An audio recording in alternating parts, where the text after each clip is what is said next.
Hello friends, எல்லாருக்கும் வணக்கம். இன்றைக்கி நம்ம சேனலில் பார்க்க போகிற ரெசிபி மட்டன் கோலா உருண்டை. இந்த மட்டன் கோலா உருண்டை வந்து நிறைய பேருக்கு ரொம்ப ஃபேவரட்டான ஒரு ரெசிபியாக இருக்கும். இது பண்ணுறது ரொம்பவே சுலபம். இது எப்படி பண்ணுறது அப்படின்னு சொல்லிட்டு நம்ம இந்த வீடியோவில் பார்க்கலாம். அதுக்கு முன்னாடி நம்மளுடைய சேனலை நீங்கள் ஃபஸ்ட் டைம் பார்க்குறீங்க அப்படின்னா மறக்காமல் சேனலை சப்ஸ்கிரைப் பண்ணிவிட்டு அப்படியே பக்கத்தில் இருக்க பெல் பட்டனையும் ப்ரெஸ் பண்ணிக்கோங்க. அப்போ தான் நம்ம போடுற வீடியோட நோட்டிஃபிகேஷன் உங்களுக்கு உடனுக்குடன் வரும். அடுப்பில் ஒரு கடாய் வச்சுக்கோங்க. கடாயில் 2 டீஸ்பூன் அளவுக்கு எண்ணெய் சேர்த்துக்கலாம். எண்ணெய் நல்லா சூடானதுக்கப்புறமா இதில் 1 டீஸ்பூன் அளவுக்கு சோம்பு சேர்த்துக்கோங்க. சோம்பு பொரிஞ்சதுக்கப்புறமா ஒரு 10 பல் பூண்டு, 1 இன்ச் அளவுக்கு இஞ்சியை நறுக்கி வச்சுருக்கேன், அதையும் சேர்த்துக்கலாம். சேர்த்துட்டு ஒரு 2 நிமிஷம் வதக்கிக்கோங்க.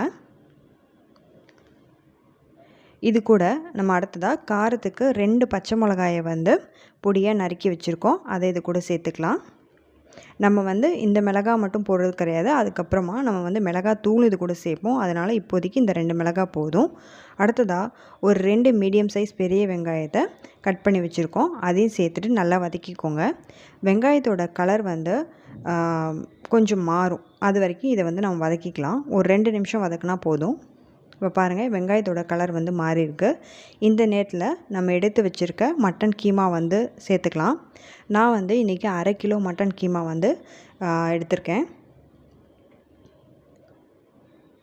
இந்த மட்டன் சேர்த்ததுக்கப்புறமா ஒரு 2 நிமிஷம் வதக்குங்க. அப்படி வதக்கும்போது என்ன ஆகும்னு சொல்லி பார்த்திங்கன்னா, இந்த பிங்க் கலரில் இருக்க மட்டன் ஒயிட் கலராக மாறும்.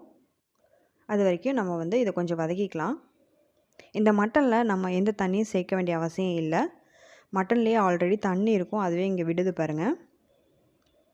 அடுத்ததாக இது கூட 1/4 டீஸ்பூன் அளவுக்கு மஞ்சள் தூள், 1 டீஸ்பூன் அளவுக்கு மிளகாய் தூள், 1/2 டீஸ்பூன் அளவுக்கு கரம் மசாலா சேர்த்துட்டு நல்லா மிக்ஸ் பண்ணிக்கோங்க. காரத்துக்கு உங்களுக்கு எந்த அளவுக்கு மிளகாய் தூள் வேணுமோ அந்த அளவுக்கு நீங்கள் சேர்த்துக்கோங்க. அடுத்ததாக இது கூட தேவையான அளவு உப்பையும் சேர்த்துக்கலாம். உப்பு பத்தலைன்னா கூட பரவாயில்ல, நம்ம உருண்டை பிடிக்கிறதுக்கு முன்னாடி உப்பு டேஸ்ட் பண்ணிவிட்டு நம்மளுக்கு எவ்வளோ வேணுமோ சேர்த்துக்கலாம். இப்போ இந்த மட்டனில் இருக்க தண்ணி சுத்தமாக வத்துற அளவுக்கு இதை நம்ம சுருள வைக்கணும். அப்படி சுருள வைக்கும்போது பார்த்திங்கன்னா ஆட்டோமேட்டிக்காக அந்த மட்டனும் வெந்துடும் உங்களுக்கு. இப்போ பாருங்கள், 90% அளவுக்கு மட்டனில் உள்ள தண்ணி எல்லாமே வத்திருச்சு. இன்னும் கொஞ்சோண்டு தான் இருக்குது, உங்களுக்கு பார்த்தா தெரியும். இதுவும் வத்துற அளவுக்கு நம்ம இன்னும் கொஞ்சம் நேரம் வெயிட் பண்ணணும்.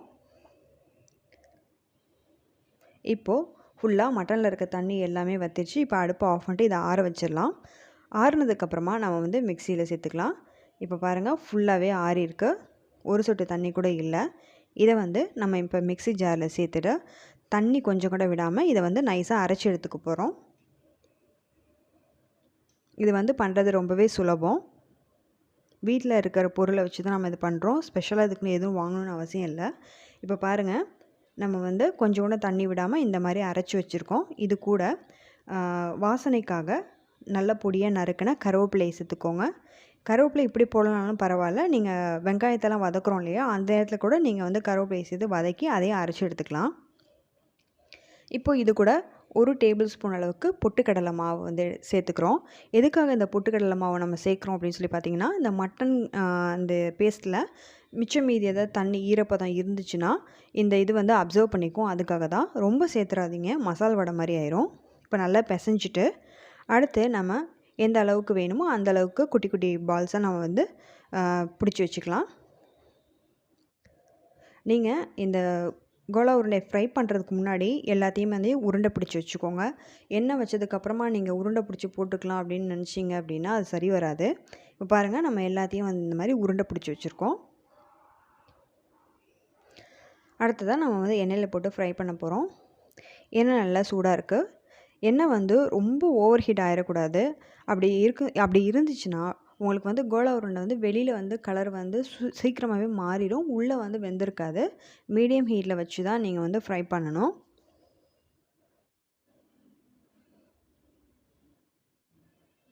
இப்போ பாருங்கள், இப்போ தான் போடுவோம், உடனே பார்த்திங்கன்னா கலர் சேஞ்ச் ஆகிருக்கும்.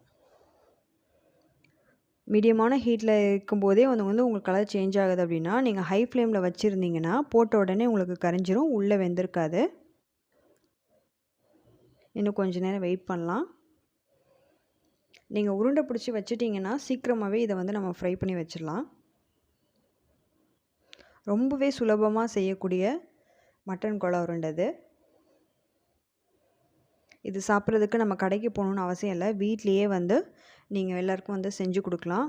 ரொம்ப ஹாப்பியாக இருப்பாங்க எல்லாருமே இதை சாப்பிட்டா. மந்த்லி ஒன்ஸாவது நீங்கள் இதை வந்து கண்டிப்பாக வீட்டில் ட்ரை பண்ணி பாருங்கள். அவ்வளோதாங்க, மட்டன் கோலா உருண்டை வந்து சூப்பராக ரெடி ஆயிடுச்சு. வீட்டில் எல்லாருக்கும் செஞ்சு கொடுத்து நீங்களும் அசத்துங்க. இந்த வீடியோ உங்களுக்கு பிடிச்சதுன்னா மறக்காமல் லைக் பண்ணுங்கள். எனக்கு எப்படி இருந்துச்சுன்னு சொல்லிட்டு கமெண்ட் பண்ணுங்கள் செஞ்சு பார்த்துட்டு. மறுபடியும் இன்னொரு வீடியோவில் சந்திக்கலாம். தேங்க்ஸ் ஃபார் வாட்சிங்.